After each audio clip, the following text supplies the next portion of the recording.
A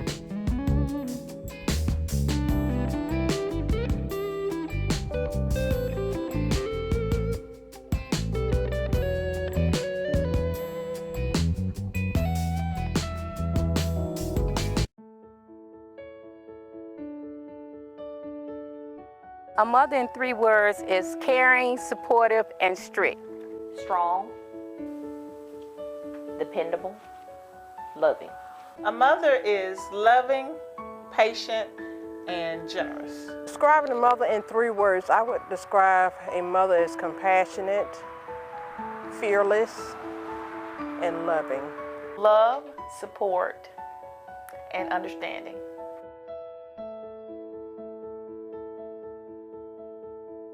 Being a true mother to me means that you take the time out to nurture. You take the time out to do, like the Bible says, as far as training up a child in the way that they should go. Any woman, well, most women can give birth, but it takes a real mother to take that time and patience and, to give of herself to make sure that this child has a good start and prepare them for the life ahead. Actually, the actual birthing process is probably the difference, I guess, in actually having the baby. But a mother could be anybody. A mother could be somebody who's never had kids, who is a mother figure for somebody. As long as you're pouring love and wisdom into a child and you're responsible for their upbringing, that's being a mother. Just because a woman doesn't actually give birth doesn't mean she has motherly instincts or motherly love or unconditional love to a child or a family member. If it's there and if it's nested there and God put it there, it speaks for itself. It's going to show.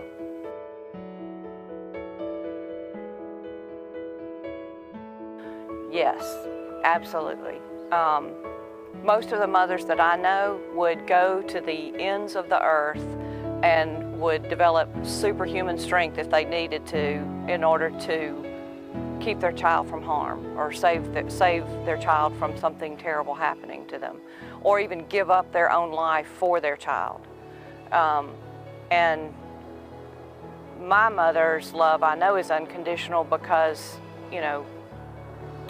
I'm sure she knows a lot more of the things that I would rather her not know that I did growing up without me even telling her. I know she's figured some things out just because as a mom, you know what you know, whether somebody tells you that or not. But, and so she loves me, and my mother is one of the most patient, unconditionally loving people, and kind and merciful, and forgiving people, and selfless people that I've ever met. In fact, the only person that I know besides my mom that was all those things to that degree was her own mother, my grandmother. Mother's love is unconditional because regardless of what a child does, they're still her son or her daughter, and they still have that compassion and love for that child regardless of the things they may end up going down the wrong path, because I myself have a child that has gone down the wrong path, but I still love him just as much as I love all my other kids. Her spirit, her actions, her demeanor to others, and how she maneuvers throughout her life, it speaks for itself. Silence can go volumes, but love speaks volumes. And if it's there, it shows up in anything you do, in the way you walk, the way you talk, the way you interact with people. It's there. Yes, mother's love is unconditional. It should be unconditional. In some instances, that's not the case, but I believe that a mother's love should be unconditional, and you can tell that because when your child makes mistakes, when they make bad decisions, when they don't do the things that you feel like they ought to do or live the life that you think they ought to live, you can love them anyhow. Love covers a multitude of wrongs, faults, and all of that. So if you truly love someone unconditionally, it doesn't matter if they don't live up to your expectations. You still gotta love them.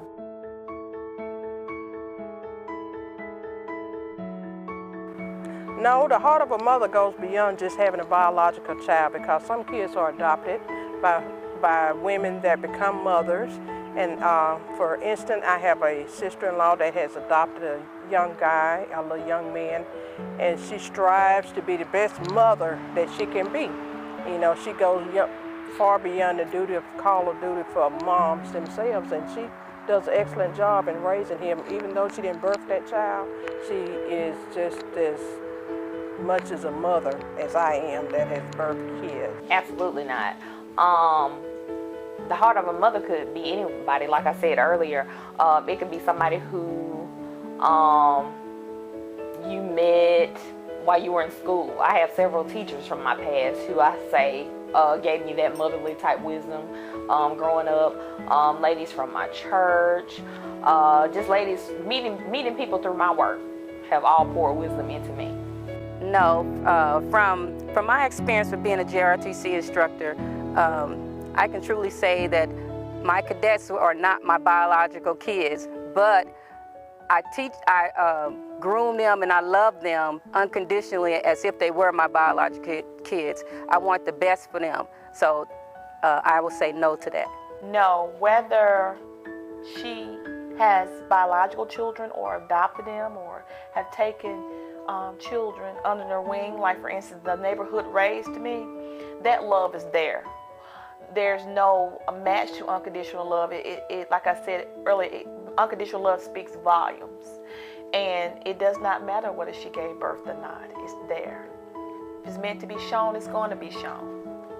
No, I do not, and that is because I know a lot of ladies that wasn't, for whatever reason, weren't able to give birth on their own, but they have taken neighborhood kids, they have taken the kids at school, they have taken the children at their church, where the mom, the parent, is not able to be all that she needs to be. You have these women in the community, Big Mama, Mud Dear, TT, that will take these children under their wings and mother them, show them the way, give them good advice, and nurture them. So, you know, I think that is the heart of a mother. You don't necessarily have to give birth, but if you're willing to make the sacrifice to take someone under your wings and nurture them, then yeah, that's the heart of a mother.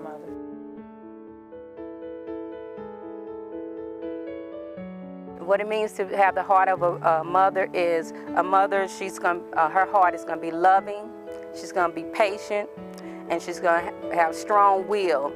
And she will also discern the things that's good and what's not good for her child. To have a heart of a mother, I can go back to that instant, again with my sister-in-law.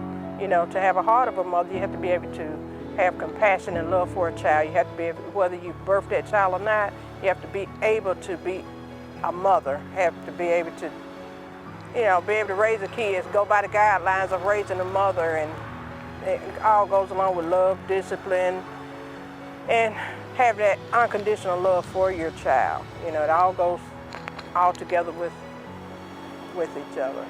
The heart of a mother. Two things I live by: unconditional love and support, hands down. I think the heart of a mother is, now I'm not going to say it's equal to the heart of Christ, but it is very Christ-like. It's very selfless and unconditional and forgiving and tender and patient and all those things that Christ, you know, calls us to be. And I think you find that in a mother's heart. To me, having the heart of a mother is being someone that your child can always come and talk to. It doesn't have to be your child. It could be anybody who looks up to you as a mother. They feel comfortable talking to you about anything. You pour wisdom into them. You teach them right from wrong. You show love, show genuine love, and help them become better people. To have a heart of a mother, and it all kind of ties in, because you have to have unconditional love. To have that heart as a mother, unconditional love, patience, and then being generous. Not so much about money and giving things, but just of your time. I think that's what's missing today with our children, is that you don't have mothers, fathers, you don't have people taking the time to teach them and be with them and show them the right way.